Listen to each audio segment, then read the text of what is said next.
And Top Story is always brought to you by Bond. It's also brought to you by Gas and Cement, the Nation Builder, Vodafone. The future is exciting, ready. Nationwide Health Insurance as well. My name is Evans Mensah. Now, tonight we start in the Ashanti regional capital, Kumasi, where 6 people have been rushed to the hospital after they were crashed in a stampede at Kejetia a short while ago. We can go live to the scene and speak to my colleague, Asenso Mensah, who's at the scene for us. So what can you report? Yeah, Evans, 6 people who are all female have been hospitalized after a stampede this afternoon at the highly congested Central Market. So, Evans, currently congestion here at the Central Market has been heightened after the area was closed to traffic. They actually want to complete the new market at Kajetia inside the Central Business District. So, Evans, at the moment, hundreds of people now squeeze through the area and the rest of the northern parts of Central Business District, Kajetia, so that they can access the northern part of Kajetia due to Manshia to Dr. Mensah area. So 6 people who were actually hospitalized were rushed to the Konfo Teaching Hospital, Evans, and paramedics are telling me that they are responding to treatment at the Konfo Teaching Hospital. But earlier in the afternoon, it was speculating that someone has died out of the situation, but they have actually cleared the air that no one has died, and all the 6 people are responding to treatment. And I asked the paramedic, one senior EMT, Kwame Yansha, he tells me that the people were suffering from difficulty in respiration and also dizziness and other bad situations as a result of the stampede and the congestion at the Central Business District, Evans. Okay, so now describe for me this particular scene, how people were trampled upon in a tight space at the market? Yeah, Evans, thousands of people inside Kajetia, they have to squeeze their way through the narrow route. There's this narrow route at the 18 line spot in front of the Central Market, so to say. So, because of the project that is going on, the new market that they are constructing, so they have covered the whole area, leaving a narrow part that people actually access in the northern part of Kajetia, as I said earlier. So now police have taken over the place, so they go one after the other, being different from what was actually going on earlier. People go through the narrow space, one after the other, contrary to what was happening earlier, when people were actually congested, and then making sure that everybody fights for space, and then they use that narrow space. So now police are there. I saw more than 20 police personnel at the scene, and they are managing and also controlling the crowd to make sure that similar situation is actually averted. Evans.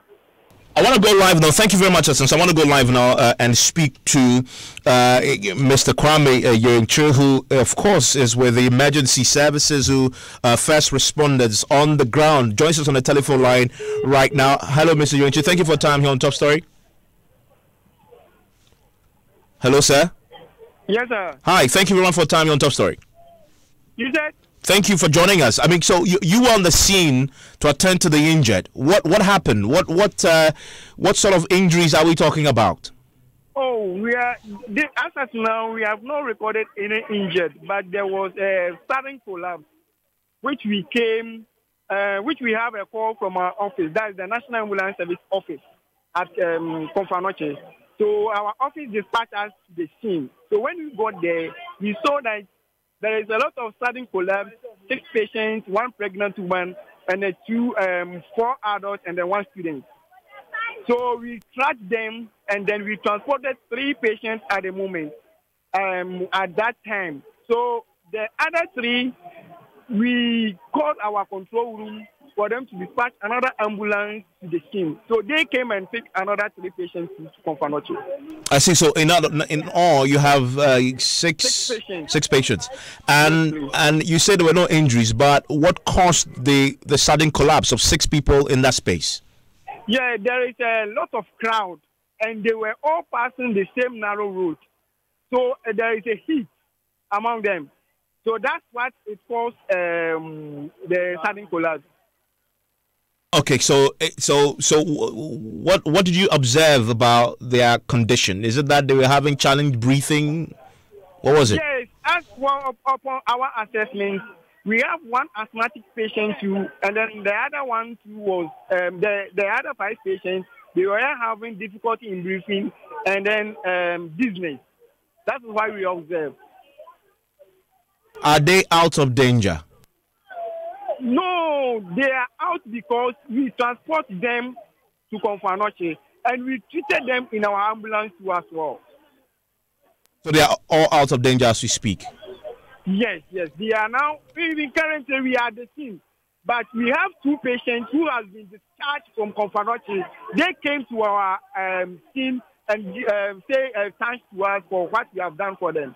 But the other 4, they are still under treatment. Okay, you mentioned that the conditions that led to this is simply the crowd. The crowd was too much. Yes, please. Okay, but it appears from what you're telling me that if we leave the crowd the way it is, it might happen again. How's the police managed to? Now the police have come and then they have managed the road. So now there is no crowd at the moment now, but we are still on standby. Well, I'm grateful that you joined us with that update there. If you're just joining us, this is happening in the Ashanti Regional Capital, KG, to be very specific, where, as you just heard, there's 6 people in all have been hospitalized after they suffered, as we just been hearing, challenges with breathing, sudden collapse because of the heat and challenges with breathing brought on by the crowd in that part of the Ashanti Regional Capital. We understand from what we hear from our reporter and just confirmed by the leader of the emergency medical team that arrived at the scene that the area appears very congested, which led to what had been described as stampede, leading to the sudden collapse, as we've heard. We're working the phone lines to see if we can get the police.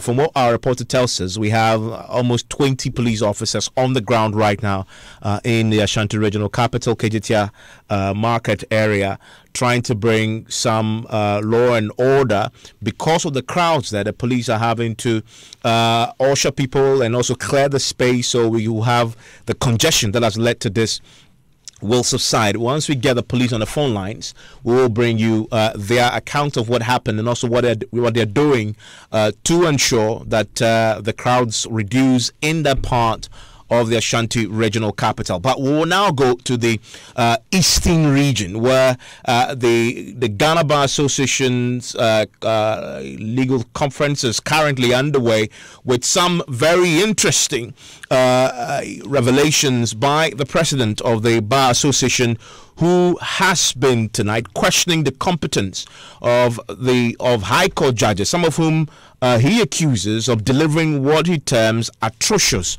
judgments. Listen to the president of the GBA. We, however, wish to pray that the Judicial Council should take very bold steps to strengthen the High Court bench.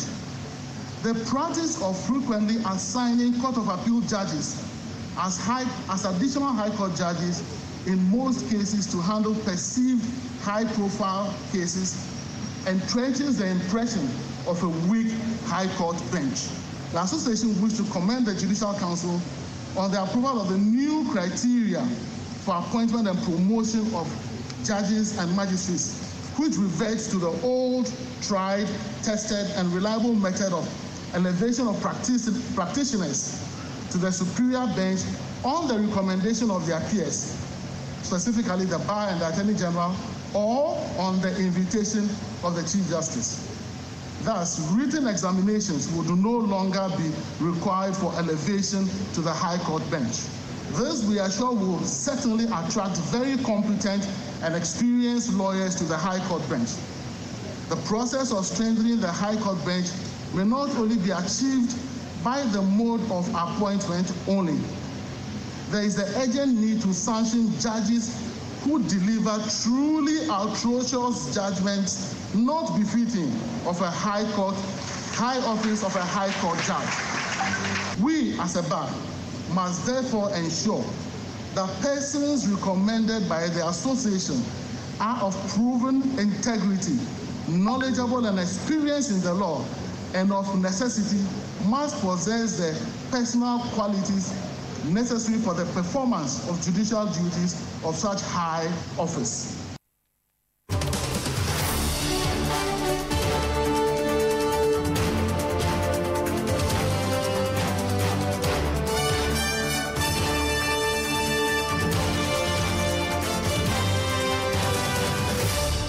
And just been joined on the telephone line by Mr. Tony Forsing, the Vice President of the Ghana Bar Association, joins us on the telephone line right now. Mr. Forsing, I'm grateful that you joined us on Top Story. Hello, Mr. Forsing. Yeah, hello. Thank you very much for joining us on Top Story. Yes. Great. We just heard the President of the Bar there talk about concerns with the capacity of High Court judges, some of whom he accuses of delivering atrocious judgments. He says that there must be sanctions for these judges. How big a problem is this? Oh, well, the High Court is considered as the engine room of the justice delivery system. Therefore, in the President's view, every High Court judge must be up to scratch. But definitely, as he said, being a human institution, there will definitely be some judges who may not be up to scratch. Therefore, he alluded to the old-time tested principle where judges were recommended to the bench by either the Attorney General or the Bar, or invited by the Chief Justice. His problem was based on the fact that for some time now, appointments to the High Court was based on examinations and I think a short interview. So we are reverting to the old system where invitations to the High Court will be by the Chief Justice or your case, being the Bar, such that the persons who go there will be certified as being of the top quality. So I do not think that it is too much of a prevalent problem.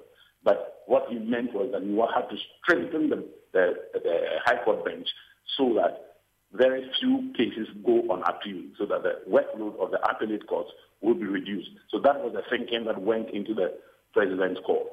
And what about this thing he mentions about atrocious judgments?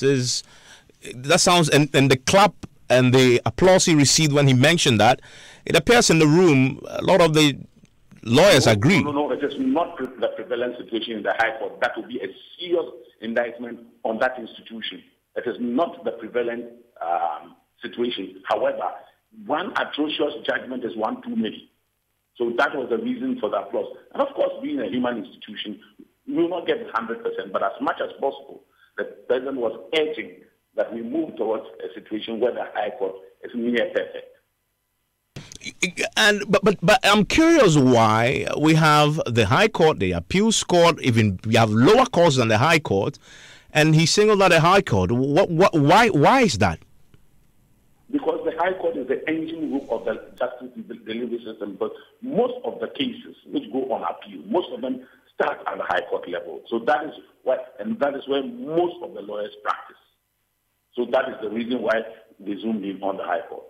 And from what he says, it appears that the judiciary itself is aware, because he points out that the CJ has been forced on countless number of occasions to appoint judges from the Appeals Court to sit at the High Court when they are High Court judges. That in itself is an indictment that the system knows about this. The Chief Justice has that power. It is not an indictment. Depending on the case, somebody who is in the Court of Appeal might have some special expertise, and that person can be designated by the Chief Justice in writing. That is the law, in writing to sit as an additional High Court judge. So it is not an indictment. Just the same way that the reverse is true. The Chief Justice in writing can educate somebody to act in a specific manner. Even though there are substantive High Court judges? Yes, that is the law. That is the law. It is not a capricious application of the Chief Justice's authority. It is the law. Isn't that an indication that the CJ herself... It is not. That is the law. The Chief Justice doesn't seem to trust... follows the law. So whatever he does or she does must be rooted in law. But has this been the standard practice over the years, though? It is not a standard practice, and I don't think that the President was inferring that that is the standard practice now. But it is the power which is resident in the Chief Justice. So if the Chief Justice decides to exercise it, there is no question. But what do you think accounts for that lack of capacity? For the Chief Justice. No, but I'm just asking, based on your own practice in the GBA, you've been lawyer of many years. What do you think accounts for that lack of capacity that the president talks about among the High Court judges? Lack of capacity. You know, he says that in the sound, that there is a need for their capacity to be enhanced with training, etc. Every institution which is a human, there's always the development of capacity. It's every situation where there are human beings. Our capacities cannot be operating at 100%. So, of course, even Supreme Court judges enhance their capacities through courses. So there's nothing wrong with calling for enhanced capacity development. Every institution, I believe, including journalists, you always increase your capacity, don't you? Yes, we do. Yes. So there's no problem about that. Okay. Clearly, there's an issue there, but you seem to suggest that it's under control. I believe so. Okay. I've heard a lot this today from the speeches that had come forward, the CJ, but also the Attorney General, about the need for judicial reform. And one of the key things that had emerged is that the judiciary itself is antiquated and needs to add some technology to its work. And that, I think the Attorney General mentions that you've been slow to do that. Is that a concern, and how big is it? In fact, the conference theme is on technology, using technology in accordance with the modern times. And indeed, just this afternoon, Mr. Itankuma delivered a brilliant lecture over almost 2 hours on that topic. So the fact is that everybody realizes that that is the way to go in the justice delivery system. And the Chief Justice's speech touched on that, the President's speech touched on that, and the Attorney General's speech touched on that. That we have to develop this country moving in the direction of ICT, which every country is doing. So that is actually a re-echoing of the conference theme. But what would it take to do that? It appears to me that it sounds pretty simple. What is the difficulty with the judiciary accepting technology? I don't believe the judiciary has any problem accepting technology. It is just that it is behind the times. So what is being done is that the judiciary is trying to catch up by the introduction of the e-justice project, the e-filing, and all those kind of things. Because everywhere in the world, that is the direction they are moving. So that is why the Ghana Bar Association found it apt to use that as the conference theme for this year. But isn't that a challenge that a lot of the other parts of the world, they've gone ahead years ago, decades ago? We are still manually filing cases. This has been talked about. There have been many speeches and lectures delivered on this over the years, and it appears that there's either no movement at all or slow movement on this. I will agree with slow movement. And that is what we have to hurry up and catch up, because the world is not waiting for us. But that's why I'm trying to understand, what is the problem? What is it that is making it slow?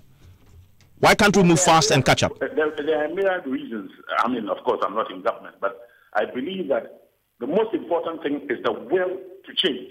And the will to change, definitely, across the 3 speeches which we had today, the will to change is there. Therefore, once the will to change is there, then the logistics for change are what has to be provided for the change to happen. So definitely, for me, it is a very good sign that the justice delivery system is just going to move in the direction of ICT for the populace to have confidence in the judicial system and the delivery of justice. Just as the foreign direct investment, everything will be affected, because once the citizenry believe in the justice delivery system, that is a big plus which has a ripple effect on all other sectors of the economy. And each time the GBA meets, it is an opportunity for the association to assess itself.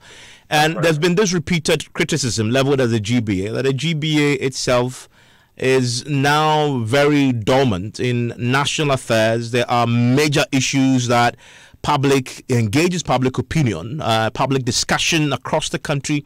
The GBA's voice is almost constantly missing from that conversation, and they are not shaping and helping the public discourse and policy as you used to do in the 80s and the 70s. Do you accept that criticism, and what is the problem? Well, that is your observation. observation, and I believe that, as Shakespeare says, no person can see his face unless by reflection. So you being my mirror, if you tell us that that is what is happening, I believe that the GBA is big enough to hear the observations of the people in Ghana, and I believe that we are willing to wake up and take up leadership. So I take that observation in good faith, and I believe we'll work towards that. Does it mean that we're going to see you more front and center? I mean, leading the public discourse on some of these very, very central, important matters. And if one of the equations in which I am, one of those equations in which I am, takes prominence, I believe that there will be a revival of that.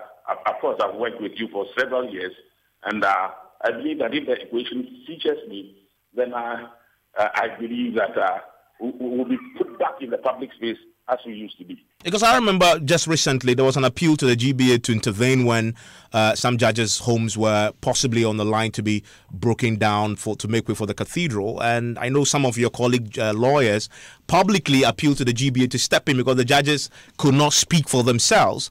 I don't know if you worked in the background to try and intervene and find out, but we didn't hear anything publicly. That is an ongoing conversation, and I don't believe that conversation has been exhausted yet. That conversation is ongoing.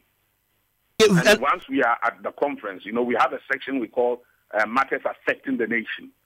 Definitely that matter will be discussed on the plenary. And once we have come to one consensual voice, that voice will be heard.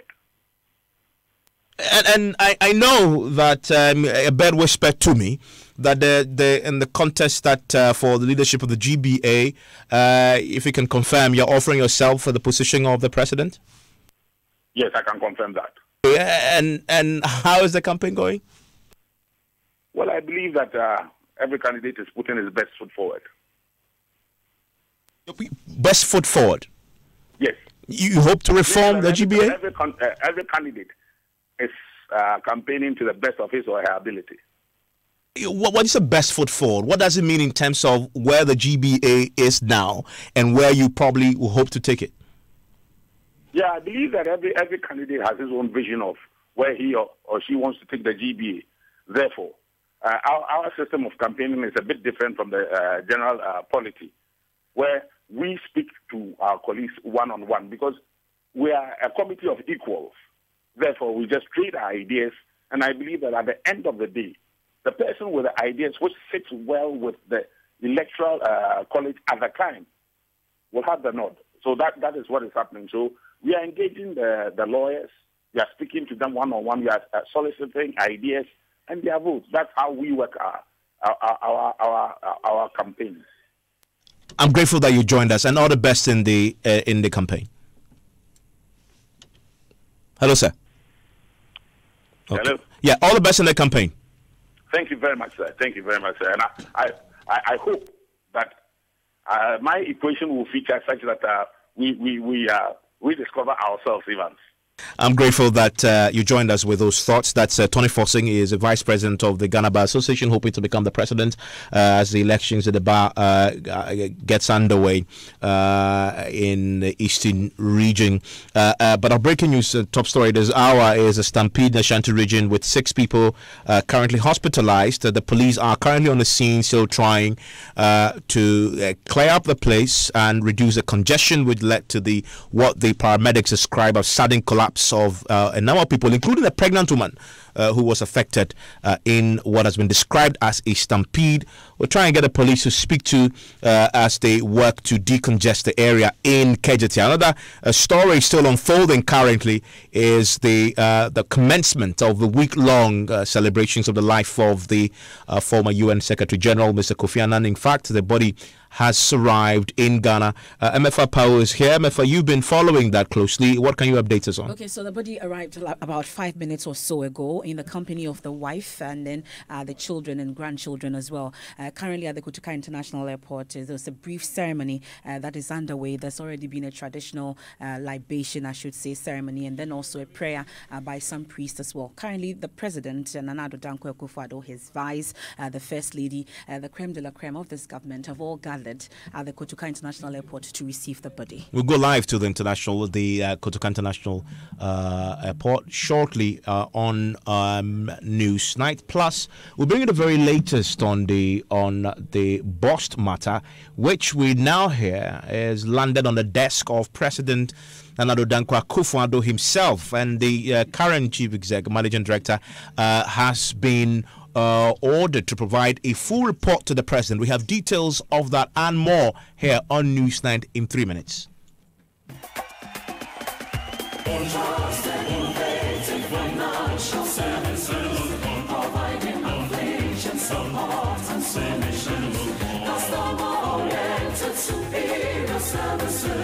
Your success of assured. Trusted, innovative financial services, providing inflation support and solutions. Customer-oriented superior services. Your success of assured. 10 good years of loyalty, service with integrity, protective of our Ghanaian.